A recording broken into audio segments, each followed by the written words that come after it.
Welcome to our channel easy as a point. हमने last video में आपको topic 4.1 activity 1 and activity 2 explain किया था। आज हम एक्सप्लेन करते हैं टॉपिक 4.2 प्रॉपर्टीज ऑफ मटेरियल्स, पदार्थों के गुण। Have you ever wondered why a tumbler is not made with a piece of cloths? क्या आपने कभी यह जानने का प्रयास किया है कि गिलास कपड़े पर क्यों नहीं बनाया जाता? Recall our experiments with piece of cloth in chapter 3 and also keep in mind that we generally use a tumbler to keep a liquid. जो हमने लेसन 3 पढ़ा है उसमें बताया था कि कपड़े के टुकड़ों के साथ जो प्रयोग हमने किया था उसको याद कीजिए, उस लास्ट चैप्टर में किया था।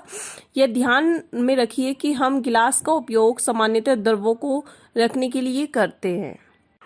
इस टॉपिक में बताया गया है कि यदि हम कपड़े का गिलास बनाएं और क्या ये हमारा कार्य काफ़ी हास्यप्रद प्रतीत नहीं होगा अगर हम कपड़े का गिलास बनाते हैं। जैसे आपकी नीचे फिगर दे रखी है 4.2, ये कपड़े का गिलास का प्रयोग करते हुए है। ये कपड़े का गिलास दिखा रखा है इसमें। अगर हम कपड़े गिलास में कोई भी लिक्विड मटेरियल डालते हैं तो वो नीचे आ रहा है। देखिए आप इसमें, आप इस फिगर में भी देख सकते हैं, ये वो नीचे आ रहा है। इसलिए गिलास को बनाने के लिए हमें कांच, प्लास्टिक और जो ये मटेरियल्स होते हैं इन सब की क्या होती है, मेटल होते हैं, सबकी हमें बहुत ज़्यादा ज़रूरत होती है। जैसे हम क्या करते हैं, गिलास बनाने के लिए हम कांच, प्लास्टिक, धातु या फिर कोई भी ऐसा पदार्थ लेते हैं जो जल को रोक सकता है। मतलब जैसे हम प्लास्टिक का गिलास यूज़ करते हैं, है ना, और मेटल का यूज़ करते हैं या फिर कोई भी हम यूज़ कर सकते हैं। लेकिन हम अगर कपड़े का गिलास यूज़ करेंगे तो उसमें पानी नीचे आएगा। इसी प्रकार खाना पकाने वाले पात्रों में कागज़ का उपयोग करना भी कोई बुद्धिमानी नहीं है, है ना। अगर हम कागज़ के बर्तन में हम क्या बनाते हैं, खाना बनाते हैं, तो क्या वो बन पाएगा? नहीं। तब हम यह देखते हैं कि हमारे द्वारा जो क्या होता है, किसी वस्तु को बनाने के लिए किसी पदार्थ का चयन किया जाना क्या होता है, बहुत ही आवश्यक होता है। उस पदार्थ के गुणों तथा उपयोग की जाने वाली वस्तु के प्रयोजन पर निर्भर करता है। और हम क्या कर सकते हैं, पदार्थों के वह सब गुण क्या है जो उसके उपयोग के लिए बहुत महत्वपूर्ण होते हैं। जैसे नीचे दिए गए कुछ गुणों की विवेचना देखिए। जैसे ये दे रखा है अपीयरेंस, है ना, कुछ प्रॉपर्टीज हैं इसकी। आप ये देखेंगे, अपीयरेंस मतलब दिखावट, इसकी दिखावट कैसी होती है। Materials usually look different from each other, means of पदार्थ प्राय एक दूसरे से क्या होते हैं, भिन्न दिखाई देते हैं। जैसे लकड़ी लोहे से बिल्कुल अलग दिखाई देती है, लोहा तांबे और एल्यूमिनियम से बिल्कुल अलग दिखाई देता है। सबका हमें डिफरेंस पता चल जाता है कि कौन सी चीज़ लोहे की है, कौन सा प्लास्टिक है, कौन कैसा है, सबका हमें मालूम हो जाता है। ऐसे क्या होता है, फिर भी हम लोहे, तांबे और एल्यूमिनियम में कुछ समानताएं देख सकते हैं जो लकड़ी में नहीं होती। मतलब वो एक जैसे दिखाई देते हैं थोड़ा थोड़ा, और लकड़ी बिल्कुल डिफरेंट होती है। जैसे हम ये एक्टिविटी 3 देखेंगे अब, collect small pieces of different materials. हमें क्या करना है, डिफरेंट टाइप्स के मटेरियल्स को कलेक्ट करना है। जैसे paper, cardboard, wood, copper wire, aluminium sheet, chalk. हम इन सबको क्या कर लेते हैं, कलेक्ट कर लेते हैं। फिर हम क्या देखेंगे, क्या इनमें से कोई चमकीली चीज़ दिखाई पड़ती है हमें, जिसमें क्या आ रही है, शाइनिंग आ रही है। अगर हमें क्या होता है, शाइनिंग वाले मटेरियल्स कोई दिखाई देता है तो हम उसको एक समूह बनाकर उसको अलग कर लेते हैं। जब जैसे ये आप क्या करते हैं, किसी पदार्थ को 2 भागों में बांट लेते हैं। जैसे कि आपका कोई भी पेज हो, उसको आपने 2 हिस्सों में काट लिया, या कोई लकड़ी है उसको 2 हिस्सों में काट लिया, आपने क्या पाया, बताइए, क्या वो मटेरियल्स के कुछ ताजे कटे पृष्ठ चमकीले होते हैं? नहीं दिखाई देते। इन वस्तुओं में भी चमकीले पदार्थों के समूह में सम्मिलित किए जाते हैं। जैसे ये देखिए, आप नीचे फिगर 4.3 भी दिखा रखी है। क्या आप अन्य पदार्थों में किसी प्रकार की कोई चमक या कोई भी त्रुटि देखते हैं? जैसे भी संभव हो सके किसी भी ढंग से इन्हें काटिए, ठीक है। फिर ऐसा आप अपनी क्लास में करिए, जितने भी मटेरियल्स होते हैं उनके साथ करके देखिए, सब में डिफरेंट टाइप्स का हमको मिलता है। हम इस प्रोसेस को क्या कहते हैं, cutting pieces of materials to see if they have lust. मतलब धातु के टुकड़ों को उनकी टूटी देखने के लिए काटना। ये हमारा एक्टिविटी 3 में बताया है। नेक्स्ट पेज पर देखिए लिखा है मटेरियल्स दैट हैव सच। यहाँ पर देखिए इसने कहा है अगर हम कोई भी पदार्थ लेते हैं उसमें कोई त्रुटि हमें नजर आती है तो वे क्या कहलाते हैं, एक मेटल कहलाते हैं। जैसे एग्जाम्पल है हमारा iron, copper, aluminium, gold are example of metals. ये सब किसके एग्जाम्पल हैं, मेटल्स के एग्जाम्पल होते हैं। जैसे कुछ मेटल्स क्या होती हैं, अपनी चमक खो देते हैं, है ना, और क्या हो जाते हैं, शाइनी हो जाते हैं और दिखाई देने लग जाते हैं। ऐसा उन पर वायु तथा नमी की अभिक्रियाओं के कारण होता है, इसलिए हमें केवल ताजे कटे हुए पृष्ठों पर ही त्रुटि दिखाई देती है। जब आप क्या करते हैं, किसी लोहार या वर्कशॉप का भ्रमण करते हैं, किसी के पास जाते हैं आप, तो धातु की छड़ों को आप देखते हैं, ताजे कटे पृष्ठों को देखने का प्रयास करते हैं, तो उसमें हमें तो त्रुटि दिखती है या नहीं दिखती है, हमें ये देखना आवश्यक होता है। अब हमारा नेक्स्ट टॉपिक है हार्डनेस, कठोरता। When you press different materials with your hands, some of them may be hard to compress while others can be easily compressed. जब आप विभिन्न पदार्थों को अपने हाथों से दबाते हैं तो उनमें से कुछ को क्या करना पड़ता है, हमें दबाना पड़ता है और वो क्या हो जाते हैं, बहुत कठिन हो जाते हैं, जबकि कुछ अन्य आसानी से क्या हो जाते हैं, आराम से दबाए जा सकते हैं। जैसे धातु की कोई चाबी ले लीजिए, है ना, उसमें क्या करते हैं हम, इससे लकड़ी या फिर किसी एल्यूमिनियम या फिर किसी पत्थर के टुकड़े में, कील में, मोमबत्ती में, चाक में, किसी भी मेटल्स में हम क्या कर सकते हैं, वस्तु के पृष्ठों को खरोंचने का प्रयास कर सकते हैं, ऐसे घुमाते घुमाते हैं ना उसमें। तो आप कुछ पदार्थों को क्या कर सकते हैं, आसानी से हम खरोंच सकते हैं।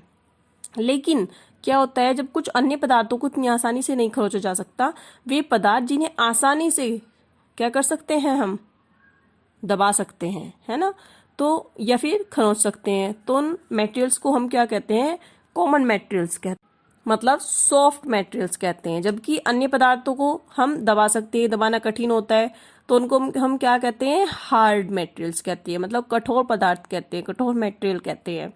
इसका एग्जाम्पल देखिए, एग्जाम्पल है लस्टर, हार्डनेस, बिरफ और स्मूथ, मतलब टूटी और कठोरता, रुद्ध मतलब खुरदुरा या फिर चिकना होना।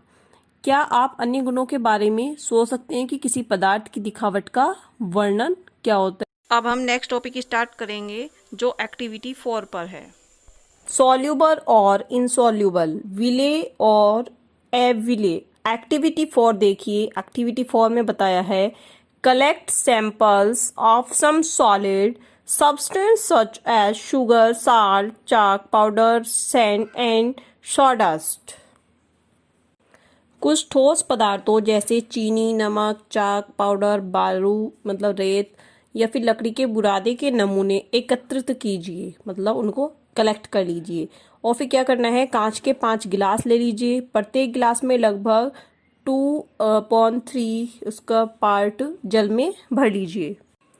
पहले गिलास में हम क्या करते हैं, कुछ मात्रा ले लेते हैं, मतलब वन स्पून चीनी ले लेते हैं, दूसरे में नमक, और इसी प्रकार शेष गिलासों में जो और गिलास होते हैं उनमें अन्य मटेरियल्स ले लेते हैं।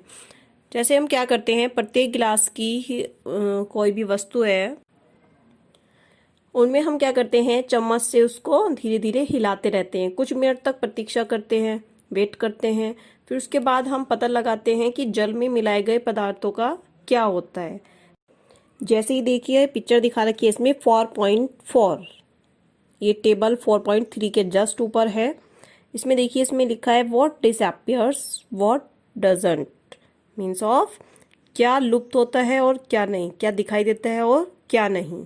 ये देखिए इसमें आधा फिल किया हुआ है इसमें, और इसमें हाफ पोर्शन हमें दिखाई दे रहा है। एक में हमें डॉटे डॉटे दिखाई दे रहा है, एक में हमें बिल्कुल सिंपल ट्रांसपेरेंट दिखाई दे रहा है। अब देखेंगे table 4.3 mixing different solid materials in water. विभिन्न ठोस पदार्थों के जल में मिश्रित करना, उनको कैसे मिश्रित करते हैं। फर्स्ट इज, इधर देखिए लिखा है सब्सटेंस, सेकंड साइड लिखा है disappears in water, does not disappear. देखिए आप, साल्ट में क्या होता है, डिसअपियर्स कंप्लीटली इन वाटर, जल में मतलब पूरी तरीके से क्या हो जाता है, लुप्त हो जाता है। ऐसे ही हमें क्या बताना है, चीनी का बताना है, शुगर का, सैंड, चॉक पाउडर, सैंडोस्ट, इन सब का बताना है। ये देखिए नमक है, नमक हो जाता है अगर हम वाटर में मिलाते हैं। चीनी, चीनी को हम क्या करते हैं जब वाटर में खोलते हैं वो भी पूरी ऐसी हो जाती है। बालू मतलब रेत, क्या रेत भी हो जाता है, ये आपको बताना है। चॉक पाउडर लेते हैं, वो देखिए हो जाता है क्या। लकड़ी का बुराद लेते हैं, वो देखिए हो जाता है क्या। जो डिसअपियर हो जाता है उसको लिखना है डिसअपियर कम्प्लीटली इन वाटर, और जो डिसअपियर नहीं होता उसको लिखना है एपियर्स, ओनली एपियर्स लिखेंगे आप उसको। ये आपको फिल भी करना है टेबल में, पेज नंबर 29 में दे रखा है। पेज नंबर 29 पर जो टेबल 4.3 दे रखी है आपको फिल करनी है आप खुद ही, इस लेसन को अच्छे से समझने के बाद। इसमें देखिए क्या होता है, आप इसमें देखेंगे कि कुछ मटेरियल्स क्या होते हैं जल में पूर्णतः क्या हो जाते हैं, लुप्त हो जाते हैं, मतलब घुल जाते हैं, विलीन हो जाते हैं। इनको हम क्या बोल देते हैं, सोल्यूबल बोल देते हैं। मतलब या फिर हम कह सकते हैं इनको, ये पदार्थ जल में विलय हैं, ये पदार्थ जल में क्या है, सोल्यूबल है। और कुछ पदार्थ ऐसे होते हैं जो जल के साथ मतलब मिक्स नहीं हो पाते, मिश्रित नहीं हो पाते, और काफी समय तक गिलास में ऐसे ही पड़े रहते हैं, जल में लुप्त नहीं होते हैं। जैसे अभी ये आपको बताया था सर, ये है आपका सैंड भी होता है, जैसे रेत होता है, सॉडस्ट भी होता है ना, ये पानी में नहीं घुलते हैं। हम ऐसे पदार्थ को क्या कहते हैं, इनसॉल्यूबल कहते हैं, अविलय कहते हैं। The most important part of this chapter, soluble और इनसॉल्यूबल। ओके, और क्या होता है, जब क्या होता है वाटर हमारा बहुत से पदार्थों को विलीन कर सकता है, इसलिए हमारे शरीर के जो कार्य होते हैं उसकी एक महत्वपूर्ण भूमिका होती है। और हम ये डिसाइड कर सकते हैं कि जो लिक्विड है वह भी जल में विलीन हो जाते हैं। अब देखेंगे हम एक्टिविटी 5। एक्टिविटी 5 में दिया है collect samples of vinegar, lemon juice, mustard oil और कोकोनट ऑयल, केरोसिन और एनी अदर लिक्विड। मतलब इसमें हम कोई भी लिक्विड ले सकते हैं, जैसे सिरका है ना, सिरका ले सकते हैं हम, नींबू का रस, सरसों का तेल, नारियल का तेल, मिट्टी का तेल, कुछ भी ले सकते हैं, कोई भी लिक्विड होता है ना। फिर कांच का एक गिलास लीजिए, इसे आधा पानी से भर लीजिए और इसमें चम्मच भरकर इनमें से कोई भी आप लिक्विड मिला लीजिए, और हम ये देखते हैं क्या वो मिक्स हो जाते हैं या नहीं हो जाते हैं। जैसे आप ये देखते हैं, आप इसको मिला ले, तेल ले लीजिए, आप कोई भी तेल ले लीजिए है ना, हम उसको पानी के अंदर डालते हैं तो उसकी बूंद बूंद ऐसी ही दिखाई देती हैं। आप घर पर भी करके देख सकते हैं एक्टिविटी। इसमें हम देखते हैं कि जब ये नहीं मिल पाता है, ऐसे हम 5 मिनट के लिए ऐसे ही छोड़ देते हैं, फिर उसके बाद देखते हैं कि हाँ ये दर में मिश्रित हो जाता है। ये देखिए आप, इसमें पिक्चर में भी दिखाया हुआ है 4.5 में, 4.5 फिगर देखिए इसमें दिखाया हुआ है। ए वाला है जो हमारा some liquid mix well with water while, है ना, मतलब कुछ द्रव जल में भली भांति मिश्रित हो जाते हैं। बी में देखिए क्या दिखा रखा है, सम अदर डू नॉट, और कुछ नहीं हो पाते, मतलब कुछ लिक्विड हो जाते हैं, कुछ लिक्विड नहीं हो पाते हैं। जैसे हमारा ये नींबू का रस हो जाता है ना, जैसे आप नींबू पानी बनाते हैं तो नींबू आराम से मिक्स हो जाता है, ऐसे तेल नहीं होते हैं। तो उसमें ये डिफरेंस बताया है कि किस में हो जाता है, किस में नहीं होता है। जैसे जितने भी डिफरेंट टाइप्स के आप लिक्विड लेते हैं, उनको जो भी उपलब्ध हो सके आपको, उन सभी के साथ इस प्रयोग को करके देखिए, इस एक्सपेरिमेंट को करके देखिए, आपको खुद मालूम हो जाएगा।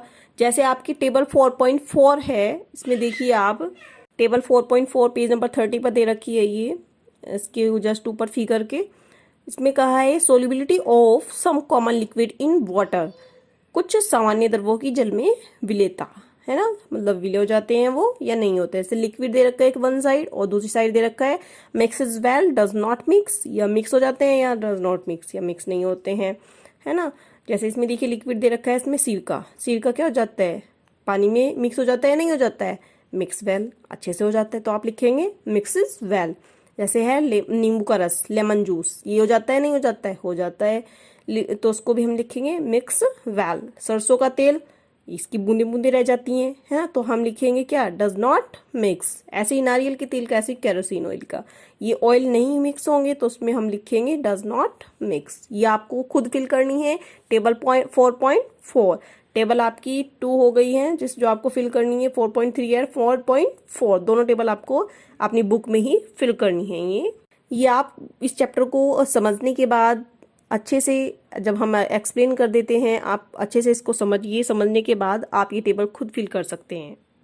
आगे देखिए इसमें कहा है we notice that some liquid get completely mixed with water, some other do not mix with water and form a separate layer when kept aside for some time।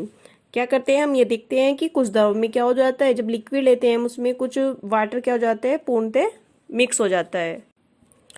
Activity आप देखिए, जो भी आपने देखी एक्टिविटी 5, इसी के जस्ट आगे है, पेज नंबर 30 पर ही है, एक पहेली दे रखी है।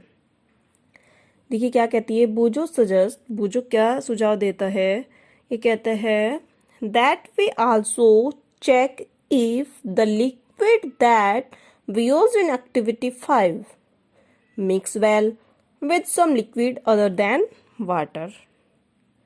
बूझो क्या सुझाव देता है, हमें यह भी जांच करनी चाहिए कि हमने जो एक्टिविटी 5 में जिन लिक्विड्स का उपयोग किया था, क्या वह जल के अतिरिक्त किसी अन्य लिक्विड में भी मिश्रित हो जाते हैं। आगे देखिए इसमें दिया है, पहली is curious to know whether gases also dissolve in water. पहली ये जानने के लिए उत्सुक है कि क्या गैसें भी जल में विलीन हो जाती हैं। ये हम आगे देखते हैं, हम आगे इसी के नीचे पढ़ते हैं इस पहली के answers. Some gases are soluble in water whereas others are not। कुछ गैसें जल में विलय हो जाती हैं जबकि अन्य नहीं, कुछ नहीं होती हैं। सामान्यतः क्या होता है, मोस्टली हम क्या कर देते हैं, जैसे कि जल में कुछ गैसें थोड़ी मात्रा में क्या हो जाती हैं, विलीन हो जाती हैं, मिक्स हो जाती हैं। जैसे एग्जाम्पल देखिए, एग्जाम्पल दिया है इसमें, जल में क्या हो जाता है, वाटर में विलीन ऑक्सीजन गैस होती है ना। जल में रहने वाले जंतु और जो पादप जंतु होते हैं उनकी क्या होती है, जीविका को चलाने के लिए क्या होती है, वो बहुत इम्पोर्टेंट होती है। मतलब oxygen gas dissolve in water, oxygen gas क्या हो जाती है, डिसॉल्व हो जाती है वाटर में, और बहुत इम्पोर्टेंट होती है किसके लिए, सर्वाइवल ऑफ एनिमल्स, मतलब पादप जंतुओं के लिए, एंड प्लांट्स, पौधों के लिए, दैट लिव इन वाटर, जो किस में रहते हैं, पानी में रहते हैं। आई होप आपको अच्छे से ये समझ आ रहा होगा। जस्ट आफ्टर नीचे देखिए इसके, ऑब्जेक्ट्स में float off sink in water, वस्तुएं जल में तैरना और डूबना, मतलब वस्तुओं का जो जल में तैरना और डूबना, क्या वस्तु मतलब जल में तैर सकती हैं और डूब सकती हैं। यह आपने एक्टिविटी किस में देखा, 4 में देखा। एक्टिविटी 4 में आपने देखा कि इसको करते समय आपने देखा होगा ध्यान से कि वाटर में जब कोई भी हम इनसोल्यूबल सॉलिड वाटर लेते हैं, सॉलिड लिक्विड लेते हैं, तो उसमें क्या हो जाता है, वो डिफरेंट हो जाता है, अलग हो जाता है। ऐसी एक्टिविटी 5 में आपने क्या देखा कि कुछ पदार्थों को जो जल में मिश्रित नहीं हो पाए, उनके हम क्या करते हैं, वो आकर उनके ऊपर तैरने लग जाते हैं, है ना। क्या होता है, अन्य डूबकर गिलास की तली में पहुंच जाते हैं। और क्या ये सही नहीं है, हम ऐसे बहुत से एग्जाम्पल देखते हैं।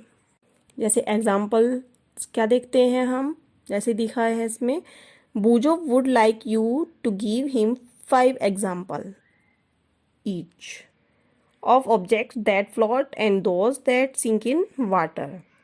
मतलब बूझो ये चाहता है कि आप उसे जल में तैरने वाले और जल में डूबने वाले पदार्थों के 5 एग्जाम्पल दें, और क्या करें, अन्य जो लिक्विड हैं उनको, जैसे तेल में यही पदार्थ तैरते हैं तो डूब जाते हैं, इसे देखने के लिए आप किस प्रकार परीक्षण करेंगे, मतलब किस प्रकार एक्सपेरिमेंट करेंगे, बूझो ये चाहता है।